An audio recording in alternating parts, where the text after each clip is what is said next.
Back at Dexter Regional High School on the halftime show, brought to you by Ideal Energy Solutions, and my halftime guest, Megan Peach, former Dexter Tiger. We were just talking because, you know, when you get old like me, amazing. There I go, first time. Yeah, it's okay. I'll give it to you. Megan, when I get old like me, you kind of lose track of years. You graduated from 2017 from Dexter. Yep. Played part of a state championship team. Yep. Your senior season, correct? Mm-hmm. Talk about basketball, playing under Coach Grant, playing for Dexter, what those days were like when you were here at Dexter Regional High School. The problem I have with it is that everybody thinks their experience is the best one, so there's no way to, like, truly get across the individual experience you get here. I played for a lot of coaches like travel, AAU, obviously in college, and not to trash on any of the coaches I've ever had, but, like, Michael Jordan's obviously the greatest, and it doesn't mean Kobe's not great, it just means Michael's just that great. Sure. And it's obvious, like, he's coached 20 years and 300 wins, that's 15 a season. Like, he's been able to adapt to personnel forever. Like, that's just a great coach. And there isn't anybody that's watched, you know, him in the last 20 years has seen him coach teams that weren't necessarily crazy great. My senior year, we were not good, like, as far as basketball goes. Yep. But he was just able to find out, like, okay, this is this girl's strength and this is that girl's strength, and we're going to put it together and make it work. And we beat teams that were way better than us. Stearns that year was way better than us.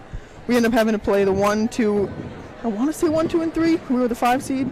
And he would just pick apart what their weaknesses were and, like, almost like a math equation, make it work. And so I think that just, he creates a really individual experience here as far as he's going to find ways to win.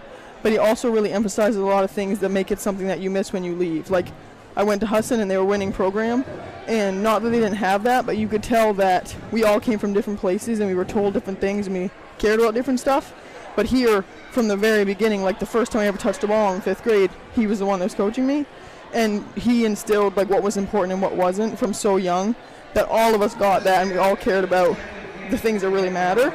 And you could just, it made it worth more when it was over, because I got the real stuff out of it. Like, I just cared about my team so much and we loved each other so much, and it just meant more at the end. Like, I didn't walk away just missing basketball, I walked away missing the experience I got in this gym. So definitely that's something he provides, and they'll see it.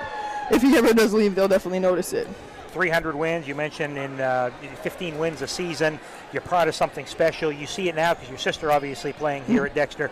But, you know, what he does with the kids really isn't probably any different than what he did with you guys, no, right? It's not. He's the same person. The emphasis is the same.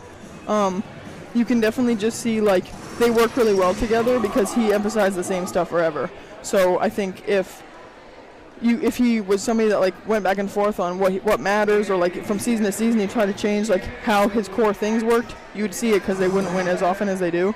But overall, he's been consistent as far as how successful they are, not because players are always great, but because the core things are so, we're going to do this. Like, there's no way around it. Like, you're not going to get to be any other way than very team-oriented, and you're going to do what we have to do. And it's just, he puts that in you so early that there's no other way, really. You went on to a career at Husson University, a very good career there. Talk about the transition from high school to college, because a lot of people will say, well, yeah, I can go play at Husson. Husson basketball, folks, is very, very good. It's a good caliber of basketball. Talk about that experience for you from going from high school to college.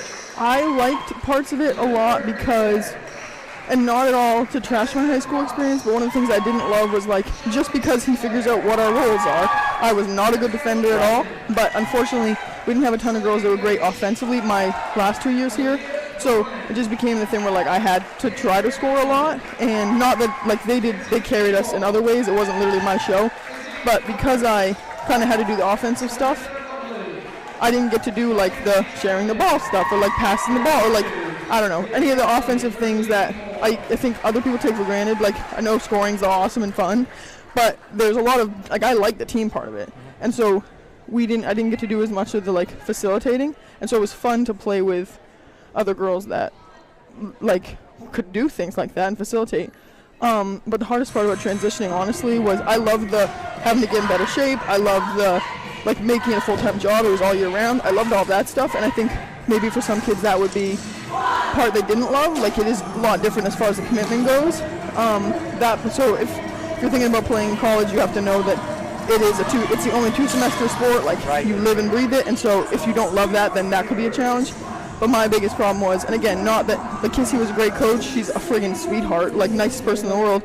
But when you're used to his style of coaching, and when I say used to, I mean, like, literally the first time I ever dribbled to the last time I ever dribbled. Like, he was as much about basketball for me as the ball was. And so when you go from his style that's so, like, he's very in your face when you make a mistake. And I know people from the outside who don't love how mean he is, and I know that he's mean. But when you're used to that level of, like, honesty almost, she's very, like, she doesn't want to hurt your feelings and she wants to be nice to you. And so it was a lot for me to, like, get used to not being told right away, hey, this is what you just did and you're dumb. She was very like, oh, it's okay, Meg, like, we'll get better. And that was hard for me because I was so used to just like a strict, this is the thing, do it better. And so that style wasn't what I knew. So that can be a lot. Getting used to coaches can be hard, but I truly believe that if you don't come from this program, you'll get used to other coaches better, like quicker, because all of my teammates at Husson didn't have as hard a time transitioning to a new coach as I did. And I think I've talked to other girls that, like Sabrina Cody played here, and it was harder for her to transition to a new coach. And it was a Bowden, and it was a great coach. But it's just when you're so used to him, he's just so involved at such a young age that is an adjustment, because there's one kind of that. Even his daughter will tell, I mean, she knows it too, she lives with him, but it's just not the same. Even if it's a good coach you're going to, if you're used to that, there's just something special about him. And I hate to give him any props, he's a brat, but... Let's talk about life now. You're grown up, 24 years old, that sort of. Yeah. Where are you going? What are you doing, mate? So I went to Husson for 4 years, obviously, and I got a bachelor's in psych. But halfway through that, I figured I want to be a nurse. And so I'm going to finish my nursing degree in 2 weeks, and then I have a job in the ER as long as I graduate. I think I want to do that for a while because I do like the flow down there. Eastern Maine's ER is usually, I was at triage today and we saw like 90 people. Sure. So I like that it's busy, but I think I want to end up going back and getting my psych MP just because, like, I spent $55,000 at Husson on that degree and I probably should use it for something. But as of right now, I'm going to do the nursing thing for a while and then see where it goes. Well, we hope the Dexter Tigers hope to see you, obviously, down at the Cross Center and see Dexter.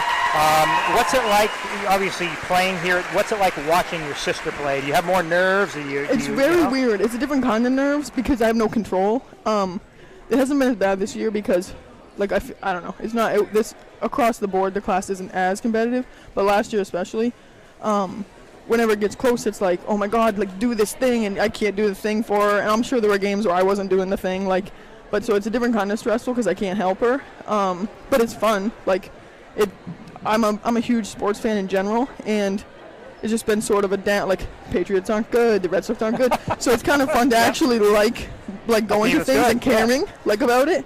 So I'm glad that they are competitive and that they care enough for it to be fun to watch. Well, we wish you the best of luck as you finish up your degree. And I don't want to see you at work because that means I'm in the emergency room, but we That's obviously fair. hope that you do very, very well down the line. It's always good to catch up and take a trip down memory lane. Thank you very much. All right, that's Megan.